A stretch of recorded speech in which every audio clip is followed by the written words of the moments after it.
Hi guys, hope you're all okay. It's a lovely sunny day today, got the roof open. It's lovely, that pan roof with the sun beating down on me. All the snow's gone, the roads have dried up. Today's a good day, car's cleaned.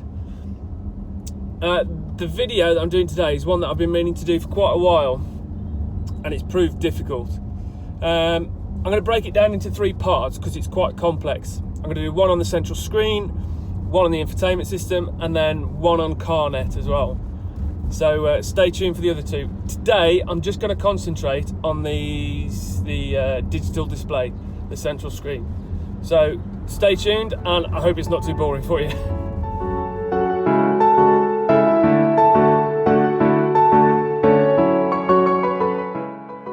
Right, so the digital infotainment screen in the Tiguan, in the SEL and the R-line. I'll just give you a quick overview of it. I'm not going to go into too much depth with it because there's so much to learn. What you need to do is really get your hands on and have a play with it, but for want of a better phrase. So here's a cutaway of the splash screen that you're displayed with when you get in the car. Quite a funky little graphic. And then once the car's up and running, this is what you get on your screen. Now, it is customizable, but only to a certain extent. You still have to have the rev counter up there. No, I don't think I've ever used the rev counter in a car, especially in an automatic. The car just does it itself. I don't really need to know what the revs are doing. Either way, Volkswagen decided that you need to see it, so unfortunately it's permanently there. On the other side, you've got your speedometer. Now, it does say miles per hour in there. In the infotainment settings, you can change that to kilometers per hour. So if you are going onto the continent, you can change that so that the readings will say kilometers instead of miles. I'll just show you what I can see here on the screen. So at the top, we've got your compass, the time that is now, temperature outside, lovely balmy 11.5 degrees.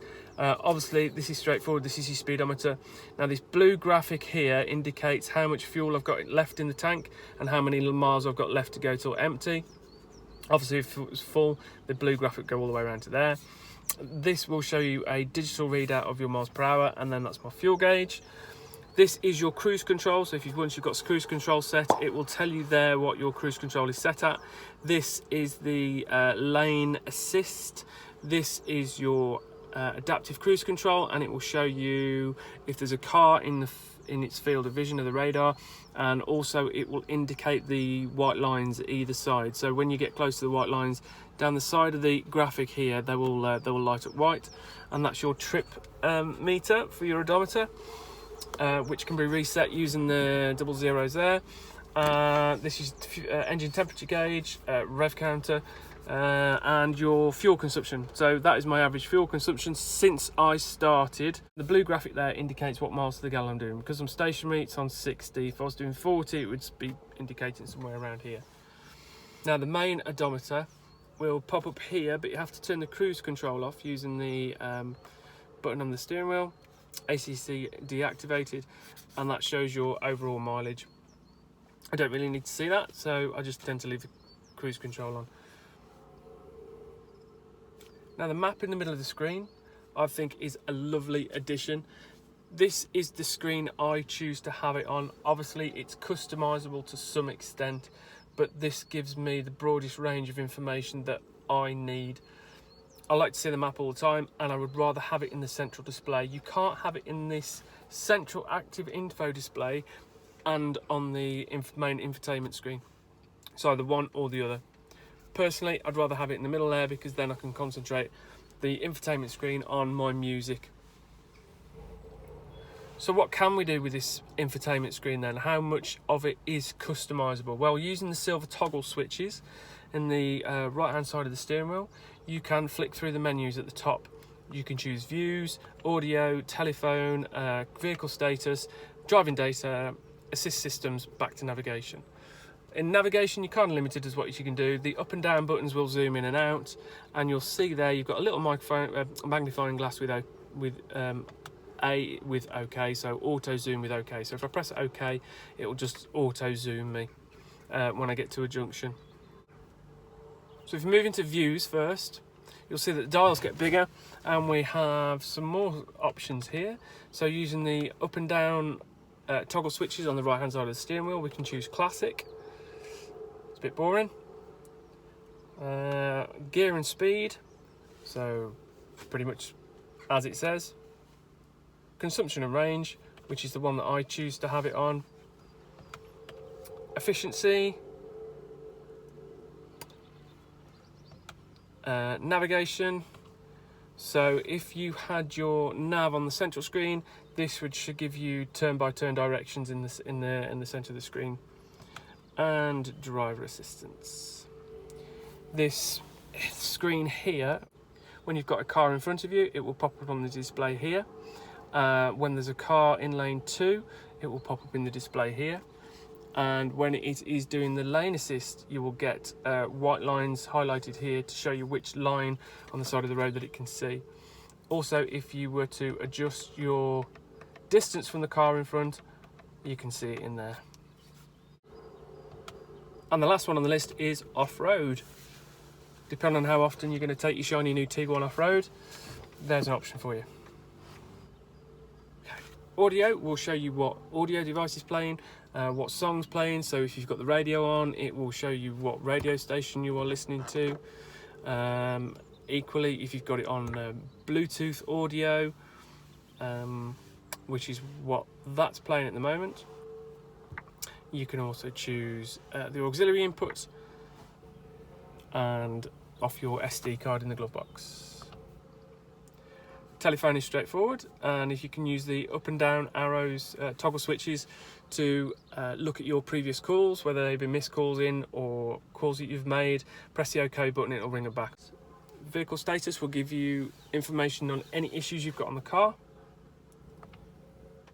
And driving data. Now there's quite a lot in this section here, so I have done a grand total of 2,329 miles. When I picked the car up, it said I had 4,500 miles of range for AdBlue. That's come down to 3,000. I'm going to wait until that comes down to 10 litres, and then I will just go and get a 10 litre drum and fill it back up.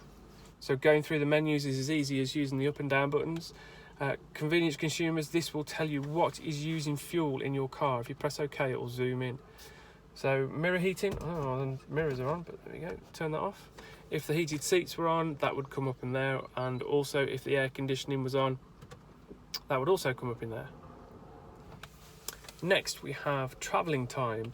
If you press OK, it will give you a little bit more information. So that is since I filled it with fuel, I've driven for 10 hours.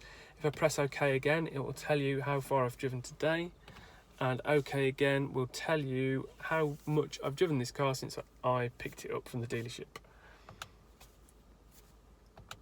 Distance travelled, same again. If you press OK on the centre of the toggle switches on the right hand side of the steering wheel, it will tell you long term, so since I picked the car up, since I filled the car with fuel, and that's what I've done today. Now when I say today, it resets itself. If you don't drive the car for 2 hours, it resets itself to 0. Average speed, same options there. Current speed. Now if I pressed OK with this one, it would give me a big display, digital display of my speed readout, but I've got it here, so I don't need it there. And road sign. The vehicle uses the inbuilt camera and the GPS to show you your traffic signs. Say you're on a 30-mile-an-hour road, that will pop up in the centre there. However, with the view that I have, it pops up here anyway. You'll see in one of my other videos that that's illustrated. This is your speed warning, which you can adjust, which is quite funny if someone else is going to drive the car and you set it at 30 miles an hour and it's bonging. That is your current fuel consumption and average fuel consumption, and you get the same options here: since refueling, since start, and long term. 43.9 miles to the gallon this car's done since I picked it up. Obviously this is the 2 litre TDI with 4Motion and DSG, so 44 miles to the gallon is not bad. And the range that I've got on my tank, which is just a mirror of this. So you can choose any one of those to be displayed permanently in the central display if you so wish. Assist systems, like I tried to explain here, this will show you the distance from the car in front. It will show you it will highlight the white lines once it's using the lane assist. And if a car comes into lane 2, it will highlight it there, and it won't allow you to undertake that vehicle unless you override the system by pressing the accelerator or pressing resume on the cruise control. Now we can turn off the lane assist and the front assist here just by pressing the OK, moving down and press OK. And we get a little warning. I'm going to turn them back on because I like both of them. Now there's another way of doing that by pressing the button on the end of the stalk. That will do exactly the same. That will bring that menu up. And we're back to navigation. When you go into navigation, the dials reduce and you get that larger screen. For the first time, it does ask you if you want full screen sat nav, and that is what you're looking at now. That is the full screen sat nav. That's the biggest that it will go. You'll notice across the top here we've got, I don't know whether you can make it out on the camera, but we've got the indicators either side. We've got a warning, ABS warning, traction control warning, engine management light, which is on because I've got it on ACC. We've got a warning triangle with an exclamation mark in the middle, glow plug lights, power steering failure, and a passenger airbag light at the top. That's part one done. Sorry if you found it a bit boring, but if you've learned something, then happy days. Hit that thumbs up button if you can, it's very much appreciated. Subscribe to my videos. The more people that subscribe, the more videos I'll make. If you've got any things that you want me to answer, you got any videos that you want me to do, anything you want me to look at, leave them in the comment section below. As always guys, thanks for watching, thanks for subscribing, and I'll see you in part 2.